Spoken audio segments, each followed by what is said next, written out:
Hey guys, Kevin here to bring you a new video today.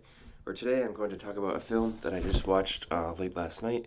It was 1 a.m. and I was like, well, I kind of need to watch a film, don't I? I was like, I forgot about it. and yeah, I ended up staying up late watching that. So I guess technically I didn't watch a film yesterday, but I say I did because I was still awake when I was watching it during that time frame. I don't know, but it is what it is. I watched The Witch on Netflix, which was a fantastic film, which offered a very different take on this horror genre. It was something a lot different, for sure. First of all, I just have to say, Anya Taylor Joy is in this film, and I love her so much. She is so great. She's just such a great young aspiring actress who's emerging into like all these different roles. I loved her in Split, loved her in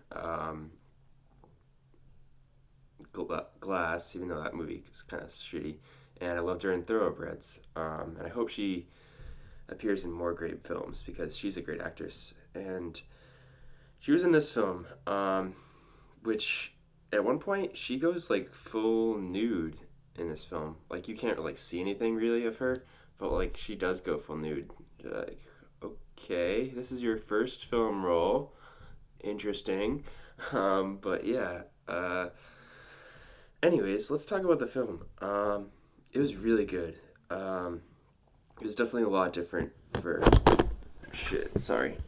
I'm sorry about that. It was definitely a lot different as far as what was offered, um, just based on like the setting. Um, it spent a lot of time like develop. It spent a good amount of time like developing its characters, and you get to get a feel for the setting they're in and how they're living, which I think is fine. I don't think it really took away from it. I thought the pacing of it was good. I kept up with it pretty well. Um, my only real issue with it, this isn't even like that much of an issue, was that like the way they talked, their accents were so thick that I because it was like old timey and they had like thick accents. Their accents were so thick that I actually couldn't understand what they were saying some of the time. So with 30 minutes left in the film, I turned on subtitles, um, which I never do, but I found it helped me. I feel like I should have turned on subtitles sooner because there's just things they say like they utter like really short phrases like what's wrong with thee or do I thou, like they just use like really shortened phrases to like say things, and it makes it kind of hard to understand them sometimes. So sometimes I would just hear a phrase and like, okay, I don't know what you said there, but that's okay. um but yeah, that didn't like take away from the film not being good. I still think it was a great film. It's just that that kind of made it hard. But yeah, it was a great film. It spent a lot of time developing these characters in this town who are living together, and basically they have to confront this witch. They all have to confront this witch, and they all kind of they all kind of more or less get fucked in a certain way, except for Anya Taylor Joy's character, which I will get into. So yeah, spoilers alert. But yeah, it starts off with they first of all their kid gets taken, Samuel, and he's like a baby, and he gets taken. Sadly, he's like the first to get taken, and I forget what even happens. Like there's this thing called like witching. Like he gets witched along with other people, um, and then he's just gone. Um, and then like other people get taken, like Caleb, who does come back, but he like spits out an apple, I guess, because he was witched and dies. And then these two younger kids like feel the same effect. And then like because Anya Taylor Joy, she tried to. Her name is Thomason, by the way. Her name, she she tried to like play it off on this younger kid who was being annoying, saying, "Stop that! I'm the witch. I will kill you if you tell the others." Or she's saying like, "I'm the witch who did this. I did this to all of them," like just as a way of getting her to shut up. But she wasn't actually the witch, but she was just saying that to try to get them to stop. I think.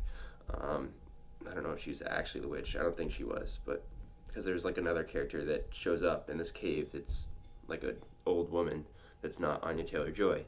But yeah, um, but yeah, she uses that as like a way of trying to like just shut her up because she was being so annoying. And then like that comes back to haunt her because her whole family starts to think she's a witch because the kid that she told that to like blabs it out to like the parents, and yeah, and then they're all convinced that she's a witch and go crazy, like almost trying to kill her.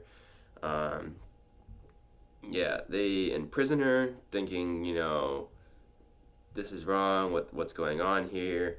And and then they all survive in there, but well, they don't actually. Yeah, they don't. The two kids die, but Anya Taylor Joy lives. So the father is convinced that she killed them. Or no, the mother is convinced that she killed them. So in self defense, Anya Taylor Joy has to kill her own mother, which is like really sad. Um, and then and then I don't know how Anya Taylor Joy knew, but somehow she knew that this black goat like was basically like the devil and had the power to like do bad things to them, and that's how the two younger kids died. But for some reason, she didn't die. I found that weird. She didn't die. She was like in this little like stable, and it was all like boarded up. Maybe she is really the witch. I don't know. It was all like boarded up, and then sadly enough, the father who's trying like really hard to like protect his kids and help them. He was like the good guy throughout the story for sure. And then like he gets absolutely fucked by this goat who just stabs him and guts him basically, and that sucks. But yeah, and then the ending happens, which is quite an ending, which I really just can't comprehend, because the whole film is leading you to believe like, oh, it's just these characters. They're living here. They're trying to hide from this witch, who witches people and kills them, and this black goat is supposedly like Satan or Lucifer, but you know that's a little like the less talked about, the goat part. It's more just like the witch thing. But then like the end happens where it's just Anya Taylor Joy, and she talks to the goat, and the goat speaks English to her, saying, "What would thou like?" And she basically just says, he asks like to live deliciously or something like that, and she says yes. And then I guess she wanted to fulfill that because she ends up taking off all her clothes and walking in the woods, and then getting lifted up in the air, I guess, to like ascend into deliciousness or happiness. Like what? What? What? I need to watch a video that explains that, because that is just crazy.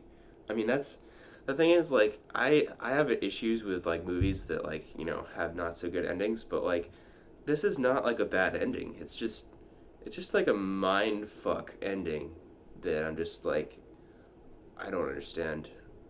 I need to like read more into this. Like maybe I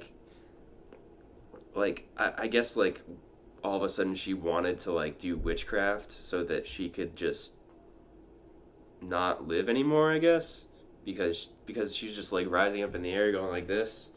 So it's like, okay, maybe she just doesn't want to exist on this living plane anymore, and she feels like if she does this witchcraft thing, she'll just ascend into something. I don't know, because at that point she was the only one left. So she's like, fuck it, might as well, do whatever and not live here anymore. So I don't know. The movie literally ends with her being in the air. So I'm like, okay. Um, but yeah, either way, fantastic film. The subtitles or the dialogue doesn't really take away from it. I really want to actually watch this film with subtitles all the way through, so that I can pick up on like some of the little things they say. I don't think I really missed anything that was like significant. Like I could pick up on most of the phrases that really felt like valuable to the story. But yeah, I'd like to watch this again with subtitles so I can really like get a full understanding of it. Um, and yeah, I wasn't the most awake during this, by the way, but like I was definitely awake enough to know like everything that happened. But at times it was like, because it was like, at times it was like I would be like closing my eyes and just like listening to them talking. I was like, oh god, I gotta wake back up. But yeah, I didn't. It's not like I missed anything though. But yeah, I should watch it again either way though. But yeah, I'd give this movie either somewhere in the nines. I'd say 9.2. I don't know, just because it was really enjoyable, but I mean like I feel like the ending like could have explained itself better maybe, but you know, it wasn't really a bad ending, and like the movie anyways was fairly enjoyable. I like the concept a lot. Not my favorite concept ever, but I like the concept a lot. So yeah. But yeah, I hope you guys have enjoyed this video.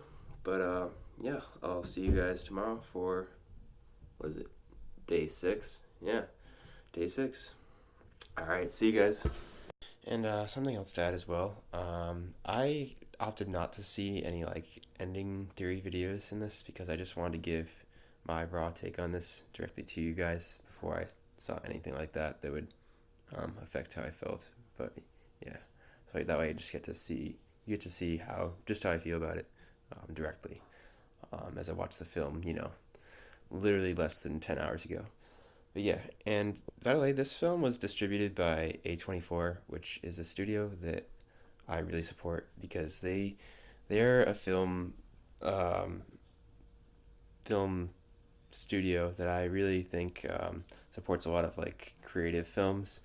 Um, they've they've worked to put out films like Midsommar, Hereditary, Eighth Grade, The Witch. Other ones I haven't seen like Florida Project, mid '90s. They just support like a lot of like unique films, which I think is really cool. So I'm glad they put work into putting out The Witch. But yeah, hope you guys enjoyed this video. I'll see you guys in the next one.